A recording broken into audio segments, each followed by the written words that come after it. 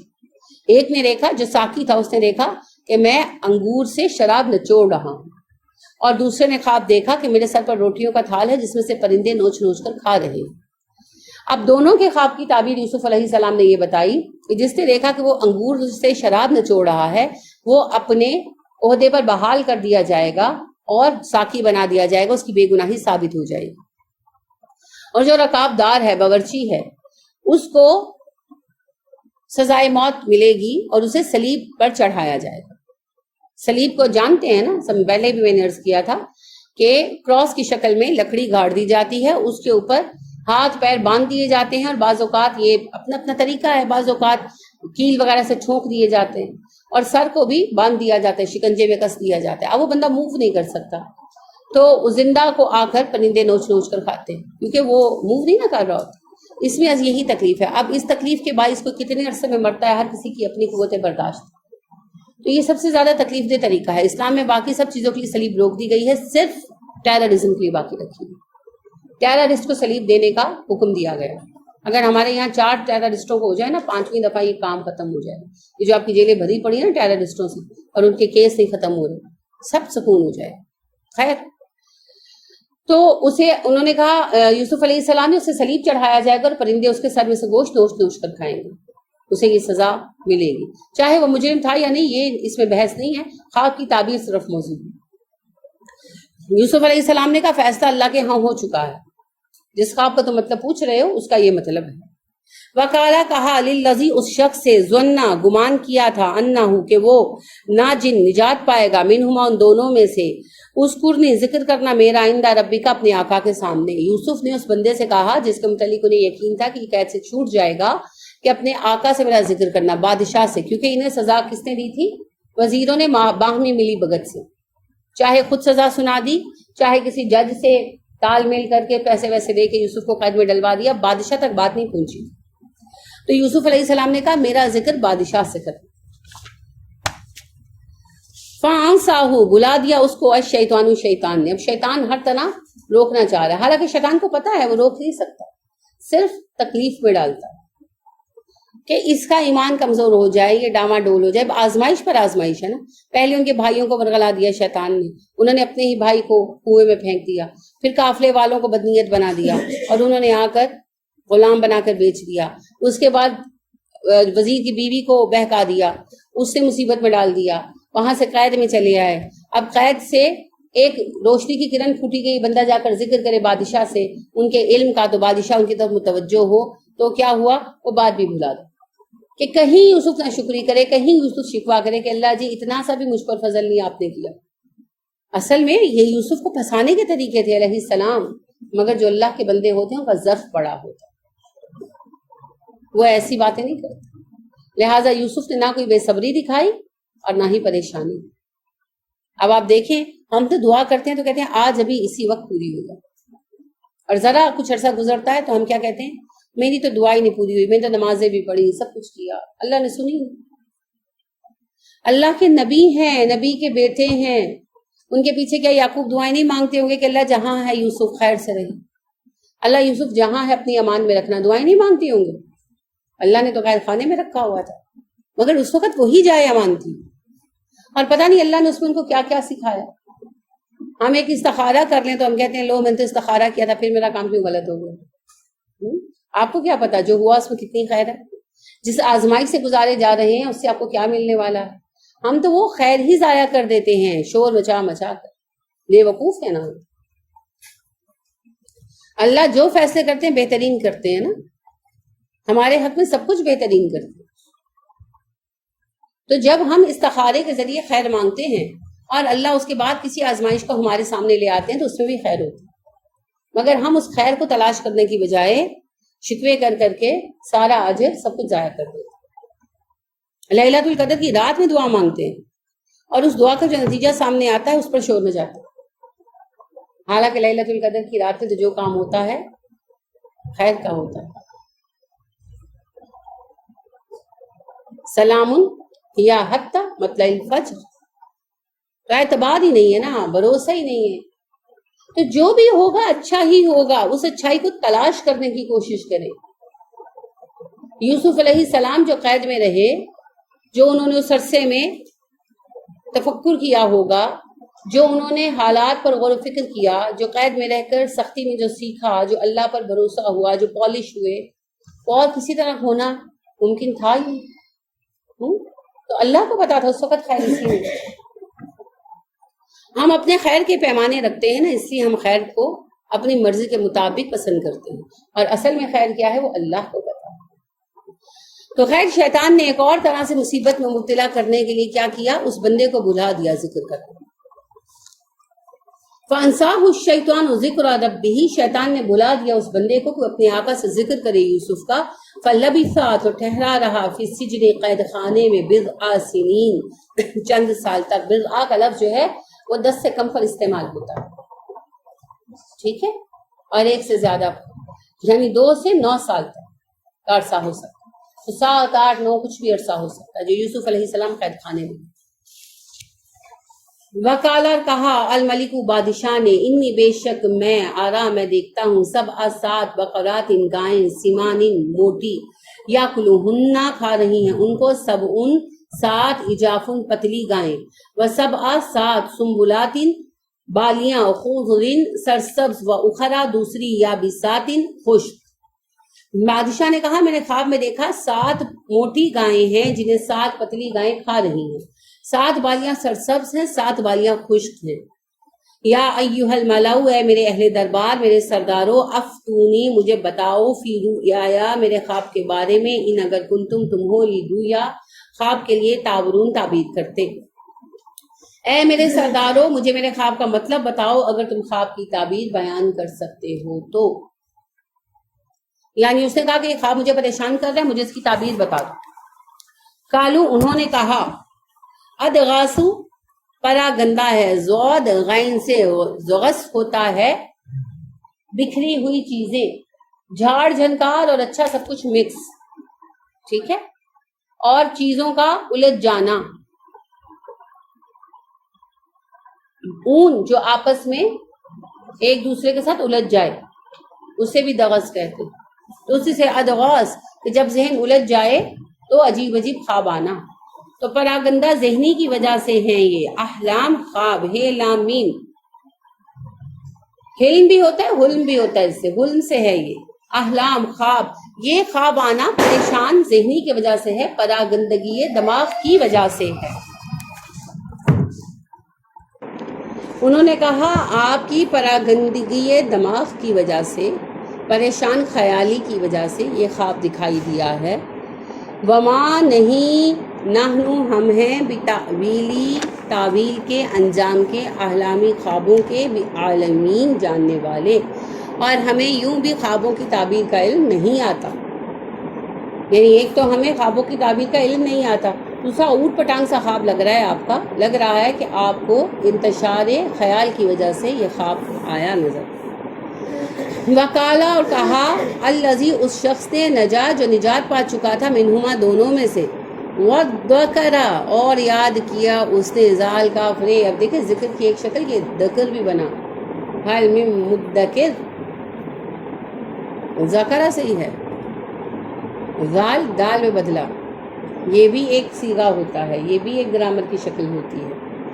وذکرا، یاد کیا اس نے، بعد امت، ایک زمانے کے بعد، کہا اس شخص نے جو دونوں میں سے نجات پا چکا تھا، ساقی نے کہا، اور اسے ایک زمانے کے بعد یوسف یاد آئے، انا انبئکم بتاویلہ، میں تمہیں بتاؤں گا اس خواب کی تعبیر، فارسلونی، مجھے بھیج دو۔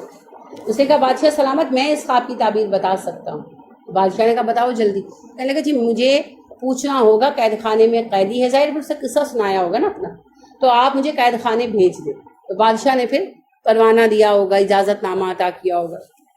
وہ گیا ملا، یوسف ایوہ الصدیق، اے سچے یوسف، اے سراپا سچائی، افتینا جواب دے ہم کو، فی سبع بقرات سمان، 7 گایوں کے بارے میں جو موٹی ہیں، یاکلہن سبع عجاف، انہیں کھا گئیں 7 پتلی گائیں، اور سبع سنبلات خضر، 7 بالیاں سرسبز ہیں، وأخر یابسات، دوسری 7 خشک ہیں، لعلی تاکہ میں لوٹوں، الی الناس لوگوں کی طرف، لعلہم یعلمون شاید کہ وہ تمہارے بارے میں جان لیں. وہ قید خانے میں آیا، یوسف سے ملا، کہنے لگا اے یوسف، اے صدیق، اے سچے انسان، مجھے اس بات کی تعبیر بتا کہ خواب میں دیکھا 7 گائیں موٹی ہیں جنہیں 7 دبلی گائیں کھا رہی ہیں، 7 خوشے خشک ہیں، 7 خوشے سرسبز ہیں. مجھے اس بات کی تعبیر بتا یوسف، میں لوگوں کو جا کر اس خواب کی تعبیر بتاؤں، شاید تب وہ تجھے جان لیں، انہیں پتا چلے کہ کیسے عالم کو قید میں ڈال رکھا ہے، کیسا علم کا ذخیرہ ہے جو ضائع کر رہے ہیں، شاید تمہارے مقام کا علم حاصل ہو انہیں اس خواب کی تعبیر کے باعث. تو یوسف بتا. اب یوسف کا قصہ ایسا ہے کہ روکنے کو دل نہیں کرتا ہے نا، لیکن وقت ختم ہو گیا ہے، روکنا تو پڑے گا. کل انشاءاللہ یہیں سے آغاز کریں گے. آج کوئی سوال ہو تو پوچھیں. ایک بات آپ نے نوٹس فرمائی، پہلے بھی یوسف پڑھی تھی، اب اس دفعہ پڑھ رہے ہیں، کہیں نئی باتیں مل رہی ہیں. یہی بات نبی صلی اللہ علیہ وسلم نے فرمایا، قرآن کے نوادر کبھی ختم نہیں ہوں گے یہاں تک کہ قیامت آ جائے گی. آپ جب قرآن پڑھتے ہیں آپ کو نئے پوائنٹس ملتے ہیں. میں جب تیاری کرتی ہوں مجھے نئی بات سامنے آتی ہے اور میں کہتی ہوں پچھلی دفعہ میں نے یہ باتیں تو بتائی نہیں تھی. اور مجھے یقین ہے کہ مرتے وقت تک میں جب انشاءاللہ قرآن پڑھاتی رہوں گی، میں جب بھی تیاری کرنے بیٹھوں گی مجھے یہی ملال ہوگا یہ نکتے تو رہ گئے.